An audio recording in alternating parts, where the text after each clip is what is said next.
नमस्कार। जय सिया राम। आज के 2 दिन के बाद जो जेठ का महीना है वो ख़त्म हो रहा, आषाढ़ का महीना शुरू हो रहा है। आषाढ़ का महीना जो है वो 11 तारीख से शुरू होगा। हालांकि जो उदया तिथि है आषाढ़ की वो आपको 12 तारीख को मिलेगी। आषाढ़ के महीने में बहुत सारे त्यौहार हैं, तीज हैं। और आषाढ़ के महीने में एक और ख़ास बात है कि 6 जुलाई के बाद जो आषाढ़ का महीना 12 तारीख से शुरू हो रहा है उदया तिथि के साथ ही, उसमें क्या है कि देव सैनी एकादशी भी आ रही जो 6 जुलाई को है। और आप सभी लोग जानते हैं कि जब भगवान विष्णु जो पूरे ब्रह्मांड के पालनहार हैं वो सोने के लिए चले जाते हैं।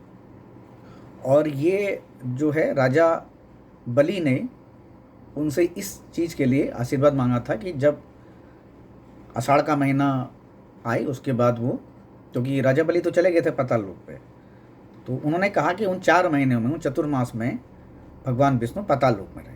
पाताल लोक का मतलब है कि वो शयन में रहे। तो इस बीच जो पूरे पृथ्वी का, ये ब्रह्मांड का जो संरक्षण है या उसका जो केयरिंग है या उसका जो पालन करता है, भगवान शिव बनते हैं। तो जो आषाढ़ के महीने में है, पहले मैं आपको बता देता हूँ कि आषाढ़ के महीने में कौन कौन से व्रत आ रहे हैं। पहले उसमें आ रही योगिनी एकादशी, जगन्नाथ यात्रा, देवसैनी एकादशी आ रही, गौरी पूर्णिमा का व्रत आ रहा है, गौरी व्रत आ रहा है, जया पार्वती व्रत है, कोकिला व्रत है और व्यास पूजा है।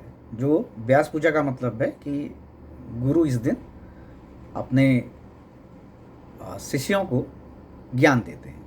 और ये वेद व्यास जो महाभारत के रचयिता थे, पराशर ऋषि के पुत्र, वेद व्यास को लेके भी है। वेद व्यास का ये व्रत है, उस दिन पूजा की जाती है उनकी। अब आते हैं हम देवसैनी एकादशी।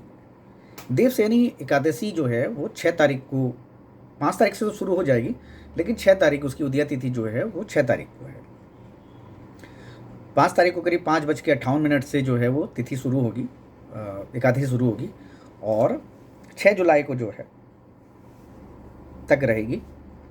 तो जो उदया तिथि है वो 6 की है। तो 6 तारीख के बाद, एकादशी के बाद, कोई भी मांगलिक या शुभ कार्य हमारे सनातन धर्म में के अनुसार नहीं होंगे। उसमें गृह प्रवेश है, उसमें वैवाहिक कार्य है, उसमें मुंडन है, या वो भी कार्य जो, जितने भी कार्य जिनको आप शुभ मानते हैं अपने जीवन में, जिनके जरिए आप चाहते हैं कि ये शुभ कार्य हों और इन कार्यों का आपको लाभ हो, तो उसके मुताबिक आप कोई अगले 4 महीने तक कोई कार्य नहीं कर पाएंगे। 4 महीने के बाद जब देव उठनी एकादशी होगी, प्रमोदनी एकादशी बोलते हैं उसको, वो 1 नवंबर को शुरू हो रही है। और उस दिन भी जो है उदया तिथि जो है वो 2 नवंबर को ही मिल रही है, क्योंकि उदया तिथि का हमारे सनातन धर्म में ज़्यादा महत्व है। जो व्रत के लिए, खास तौर पे जो व्रत लेते हैं उनके लिए उदया तिथि की अहमियत है। 1 तारीख को जो है वो, जो 1 नवंबर की बात मैं आपसे कह रहा हूँ, जो देव उठनी एकादशी है उसके लिए बता रहा हूँ आपको, वो 9:11 से शुरू होगी 1 तारीख को। तो इसलिए उदया तिथि तो मिलेगी नहीं, क्योंकि तिथि का जो फार्मूला है वो सूर्योदय से सूर्योदय तक का है। तो उसके अकॉर्डिंग क्या है कि ये तिथि जो है सूर्योदय को पार कर जा रही है, तो इसलिए उदया तिथि नहीं है। तो उदया तिथि कब मिल रही है? 2 तारीख को मिल रही है। और उस दिन भी जो तिथि मिल रही है वो सिर्फ सूर्योदय के तकरीबन, ये मान के चलिए कि 2 से सवा घंटे के आसपास का ही डिफरेंस है, वो उस बीच हमको मिल रही है। लेकिन जो व्रत वाले हैं वो पूरे दिन मान्य हो जाता है। इस आषाढ़ के महीने को हमारे वेदांगों में, हमारे वैदिक जो वेदांग हैं, उन वेदांगों में सूची भी कहा गया है। इसकी एक कहानी अलग है, उसको कभी बाद में बताऊंगा आपको मैं। तो क्योंकि हमारे वेदांग में जो महीनों के नाम हैं वो हमारे जो आधुनिक नाम है, जो हमारे चैत्र महीने से शुरू होता है महीना, उससे थोड़ा सा अलग है। वेदांग में जो महीने की शुरुआत हुई थी वो माघ से माना जाता है। तो वो, क्योंकि नक्षत्रों का जो संपात काल है वो धीरे धीरे शिफ्ट होता गया, और वेदांग काल में हम लोग धनिष्ठा को एक बेस मान के चलते थे, और वहाँ से हम अपने कार्य, वही धनिष्ठा के तीसरे चरण से, क्योंकि हमारे वेदांग ज्योतिषों में, सनातन में जो है वो उत्तरायण को ज़्यादा महत्व दिया गया है। उत्तरायण का मतलब जब सूर्यदेव मकर राशि में प्रवेश करते हैं, मकर राशि में भी धनिष्ठा नक्षत्र के तीसरे चरण में जब प्रवेश करते हैं तो तब जाके हम उत्तरायण होता है, तो उसको ज़्यादा अहमियत दी गई है। और जब दक्षिणायन होता है, जब कर्क राशि के श्रवण नक्षत्र में भगवान सूर्य प्रवेश करते हैं, तो तब दक्षिणायन माना जाता है। तो दक्षिणायन में क्या होता है कि आमतौर पे बहुत सारे कार्य वर्जित होते हैं, और उसमें एक खास बात ये भी होती है कि जब सूर्यदेव दक्षिणायन होते हैं, और नियमों के मुताबिक जो है मकर राशि से मिथुन राशि तक का जो हिस्सा है वो भगवान सूर्य के कंट्रोल में है। जो 12 राशियां हैं हमारी, हम कुंडली के जो 12 भाव हैं, उस भाव में भी जो भावों का जो डिवीजन किया गया है वो सूर्यदेव और चंद्रदेव को किया गया है। तो मकर से लेके मिथुन राशि तक का जो भाव हैं वो भगवान सूर्य को दिए गए हैं, और कर्क राशि से लेके धनु राशि तक के जो भाव हैं वो चंद्रदेव को दिए गए हैं। तो ये एक वेदांग का हिस्सा मैं आपको बता रहा हूँ, इसका बहुत ज़्यादा इन सबसे मतलब नहीं है, लेकिन फिर भी जानकारी होनी चाहिए, और जानकारी ऐसी मिलती, हमने भी पढ़ा है तो हमको भी जानकारी मिली, आप सुनेंगे तो आपको भी जानकारी मिलेगी। तो सूची को लेके बाद में कभी आपको बताऊंगा।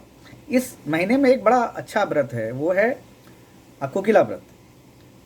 कोकिला व्रत को लेके जो भगवान शिव और माँ सती को लेके इस कोकिला व्रत की कहानी है, और ये भी मैं आपको बताऊं क्योंकि वीडियो लंबा हो जाएगा तो इसलिए बना नहीं रहा हूँ, क्योंकि ये देव सैनी एकादशी को ही लेके और आषाढ़ के महीने को ही लेके है।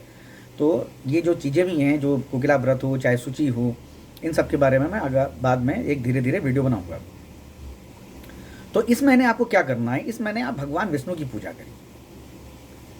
ये साधना का, ये तपस्या का, ये अपने एनर्जी को रिफॉर्म करने का, या अपनी आंतरिक जर्नी जिसको हम साधना के जरिए, पूजा पाठ के जरिए पाते हैं। क्योंकि देखिए बहुत साफ है कि जब आप पूजा पाठ करते हैं या मंत्रोच्चार करते हैं, भगवान की स्तुति करते हैं, या कोई वैदिक मंत्र करते हैं, चाहे बीज मंत्र करते हैं, चाहे वो गणेश, चाहे वो आप गायत्री मंत्र करते हैं, जो नवग्रहों के भी गायत्री मंत्र हैं, सभी भगवानों के गायत्री मंत्र हैं, वो करते हैं, तो उससे आपको ऊर्जा मिलती है। और जैसे होता है ना कि हर चीज़ का एक टाइम फ्रेम होता है, जैसे ये जो आषाढ़ का महीना आ रहा है जिसमें भगवान विष्णु की पूजा होगी, वामन देव की पूजा होगी, तो ये पूजा का एक पर्टिकुलर टाइम फ्रेम है। जैसे चैत पक्ष की नवरात्रि होती है या शारदीय नवरात्रियाँ होती हैं, उनका एक पर्टिकुलर वो 9 दिन का टाइम होता है, और उस टाइम पे हम उस एनर्जी को चैनलाइज करते हैं, उस एनर्जी को मैक्सिमम रिजल्ट मिलता है हमको। इसीलिए कहा गया कि ब्रह्म मुहूर्त में पूजा करनी चाहिए। क्यों? क्योंकि आसमान जो है खुला रहता है, शोर शराबा कम होता है, जो ऊर्जाओं का एक्सचेंज होता है आपके जरिए उस ब्रह्मांड की एनर्जी जिसको आप कनेक्ट करना चाह रहे हैं उससे, और ब्रह्मांड की एनर्जी आपको कनेक्ट करती है। इसीलिए गोधूली का और ब्रह्म मुहूर्त का बड़ा महत्व है। तो ये जो आषाढ़ का महीना है, इसमें आप भगवान विष्णु की पूजा करें, और आपके जितने भी शुभ काम हैं जो अभी तक आपने पेंडिंग कर रखे थे, कोशिश करें कि 6 तारीख से पहले उनको संपन्न कराएं। और अगर नहीं तो फिर अगले 4 महीने आपको टालना पड़ेगा इन सब कार्यों के लिए, आगे आपको अगले उसको पोस्टपोन करना पड़ेगा। क्योंकि जब 1 नवंबर और 2 नवंबर की जब प्रबोधनी एकादशी आएगी तभी जाके आप शुभ काम कर पाएंगे, उसी के बाद शादी ब्याह वगैरह होते हैं। तो ये था आषाढ़ के महीने में और देव सैनी एकादशी को लेके एक छोटा सा वीडियो। आपको मेरा वीडियो कैसा लगा इस बारे में जरूर प्रतिक्रियाएं दें। आपके ये प्रतिक्रियाएं जो हैं हमको हमारा आत्मविश्वास बढ़ाते हैं, हमारी कमियां उजागर करते हैं। ज्योतिष में कई साल हो चुके हैं, लेकिन क्या है कि पहली बार यूट्यूब और सोशल मीडिया में आ रहे हैं, और आप सभी लोगों से ही आग्रह है कि आप वीडियो देखें, आप अगर अच्छा लगा अपने दोस्तों में शेयर करें और प्रतिक्रियाएं जरूर दें। अच्छा लगे तो कम से कम 1 लाइक तो आप दे ही सकते हैं, उसमें आपको कुछ नहीं जाना है। तो आज के लिए इतना ही। नमस्कार, जय सिया राम।